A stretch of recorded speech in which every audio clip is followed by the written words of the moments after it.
తెలంగాణ రాష్ట్రంలోని ఇంటర్మీడియట్ విద్యకు ఈరోజు ఒక దుర్దినము. 1969-70 విద్యా సంవత్సరంలో ఈ రాష్ట్రంలో అప్పుడు ఉన్నటువంటి విద్యా వ్యవస్థల్లోని లోపాలను సరిదిద్దడానికి స్వర్గీయ పివి నరసింహారావు గారు ప్రతిపాదించి ప్రారంభించినటువంటి కొఠారి కమిషన్ సిఫారసుల మేరకు ఈ రాష్ట్రంలో ఏర్పడినటువంటి +2 విద్యను పూర్తిగా రద్దు చేయాలనేటటువంటి నిర్ణయం ఈరోజు రాష్ట్ర ప్రభుత్వం తీసుకోవడం అనేటటువంటిది అత్యంత దౌర్భాగ్యకరమైనటువంటి దినంగా నేను భావిస్తున్నాను. ముఖ్యంగా ముఖ్యమంత్రి గారిని అధికారులు తప్పుతోవ పట్టించారా, అధికారులు ముఖ్యమంత్రి గారిని తప్పుతోవ పట్టించకుంటే ముఖ్యమంత్రి గారే అధికారులను తప్పుతోవ పట్టించారో తెలియదు. కానీ ఈరోజు ఈ రాష్ట్రంలోని అధికారులు మాజీ ఐఏఎస్ అధికారి అయినటువంటి విద్యా కమిషన్ చైర్మన్ కలిసి ఇంటర్మీడియట్ విద్యా వ్యవస్థను పూర్తిగా బొందబెట్టే నిర్ణయం తీసుకోవడం అనేది అత్యంత దౌర్భాగ్యకరమైనటువంటి చర్యగా నేను భావిస్తున్నాను. ముఖ్యంగా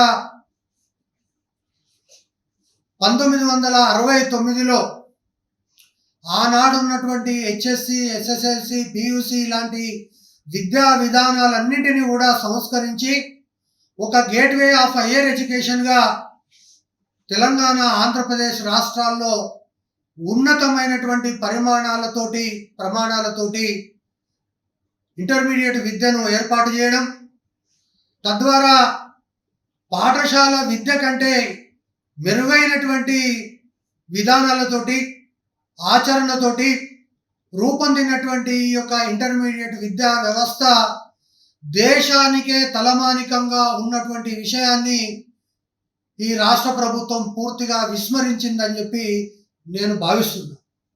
జనరల్గా ఏదైనా తప్పుడు నిర్ణయం తీసుకున్నప్పుడు లేదా తొందరపాటు నిర్ణయం తీసుకున్నప్పుడు జనరల్గా తుగ్లక్ చర్య అనేటటువంటిది వాడతారు.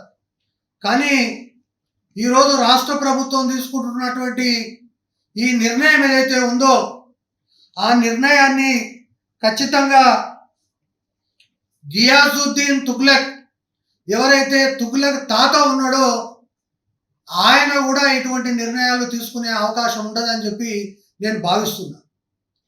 ముఖ్యంగా ఈ మధ్యకాలంలో వినిపిస్తున్నటువంటిది 10th క్లాస్లో డ్రాప్ అవుట్స్ అవుతున్నాయని, లేదంటే ఏ రాష్ట్రంలో కూడా ఇంటర్మీడియట్ లేదు కాబట్టి మన రాష్ట్రంలోనే 10+2 ఎందుకు ఉండాలని చెప్పి ఇవన్నీ కూడా చర్చలకు వస్తున్నటువంటి సందర్భంలో ఈరోజు రాష్ట్రంలో 10+2, 3+3 విద్యా విధానం అమల్లోకి వచ్చిన తర్వాత 60 నుంచి ఇప్పటి వరకు దాదాపు ఈ రాష్ట్రంలో 65 సంవత్సరాల తర్వాత 65 సంవత్సరాల ఇంటర్మీడియట్ విద్యా చరిత్రలో దేశవ్యాప్తంగా ఇంటర్మీడియట్ విద్యార్థుల యొక్క కృషి కారణంగా, విద్యా వ్యవస్థ కారణంగా ఏ ఐఐటి చూసినా, ఏ ఎన్ఐటి చూసినా, ఏ నీట్ క్యాంపస్ చూసినా తెలంగాణ, ఏపీ విద్యార్థులు మాత్రమే కనిపిస్తున్నటువంటి ప్రస్తుత తరుణంలో కన్నుముట్టినటువంటి వాళ్ళు ఈరోజు ఈ నిర్ణయం తీసుకున్నారని చెప్పి నేను భావిస్తున్నా.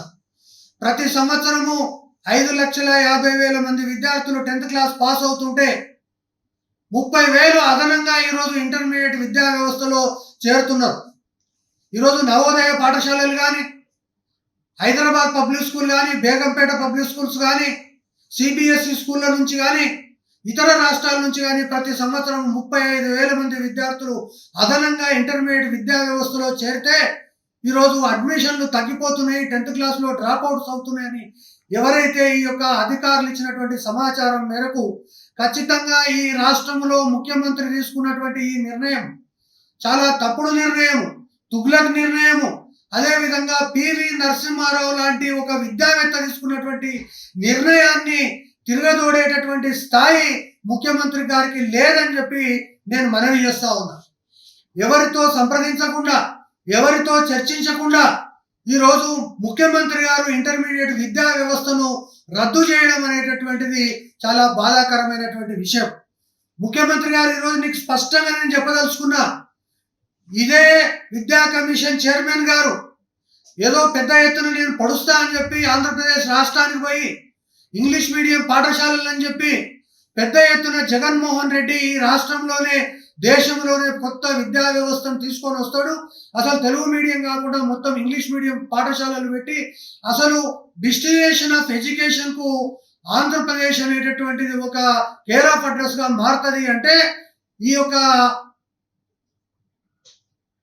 ఆకునూరి మురళి కారణంగానే అక్కడ 11 సీట్లకు జగన్మోహన్ రెడ్డి పరిమితమైనటువంటి విషయాన్ని నేను గుర్తు చేస్తున్నా. ఈ రోజు ఇంటర్మీడియట్ విద్యా వ్యవస్థలో మీరు తీసుకున్నటువంటి ఈ నిర్ణయం ఏదైతే ఉందో మీ పతనానికి ప్రారంభము.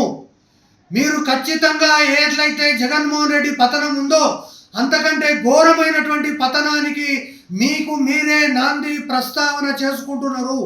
ఈరోజు విద్యార్థులు కానీ, తల్లిదండ్రులు కానీ, లేకుంటే యాజమాన్యాలు కానీ, కళాశాల అధ్యాపకులు కానీ ఎవరితోటి కూడా సంప్రదించకుండా ఈ విధమైనటువంటి నిర్ణయం తీసుకోవడం కారణంగా ఈరోజు తెలంగాణ విద్యా వ్యవస్థ పూర్తిగా ధ్వంసమైపోయి ఈరోజు రాష్ట్రంలో ఉన్నటువంటి విద్యార్థులు, తల్లిదండ్రులు పెద్ద ఎత్తున ఆందోళన చేసేటటువంటి అవకాశం ఉన్నది. రేవంత్ రెడ్డి గారు నిన్ను వదిలిపెట్టే ప్రశ్నే లేదు. ఈరోజు మీ మెడలు వంచి తెలంగాణ రాష్ట్రంలో ఇంటర్మీడియట్ విద్యా వ్యవస్థను పునఃస్థాపించేంత వరకు పోరాటం ఆగదని చెప్పి నేను హెచ్చరిస్తా ఉన్నా. మీకంటే పూర్వం స్వర్గీయ రాజశేఖర రెడ్డి ఇదే ప్రయత్నం చేసిండు, కానీ ఆయన గెలవలేకపోయాడు. అదేవిధంగా మీరు ఇదే ప్రయత్నం చేస్తున్నారు, మీరు గెలవలేరు. ఈరోజు రాష్ట్రంలో ఉన్నటువంటి లక్షలాది మంది విద్యార్థులు జాతీయ స్థాయిలో ఉన్నత ప్రమాణాలతోటి ఏ ఐఐటి చూసినా, ఏ ఎన్ఐటి చూసినా, ఏ నీట్ క్యాంపస్ చూసినా తెలంగాణ రాష్ట్ర విద్యార్థులు ఉన్నటువంటి పరిస్థితుల్లో మీరు అధికారులను తప్పుతో పట్టించారా, లేక అధికారులు మిమ్మల్ని తప్పుతో పట్టించారా తెలియదు, కానీ ఇంటర్మీడియట్ జోలికి వస్తే ఖబర్దార్ అని హెచ్చరిస్తా ఉన్నా. ఖచ్చితంగా ఇది చాలా తుగులక నిర్ణయం. తక్షణం ఈ నిర్ణయాన్ని వెనుకకు తీసుకోవాలని చెప్పి నేను కోరుతా ఉన్నా.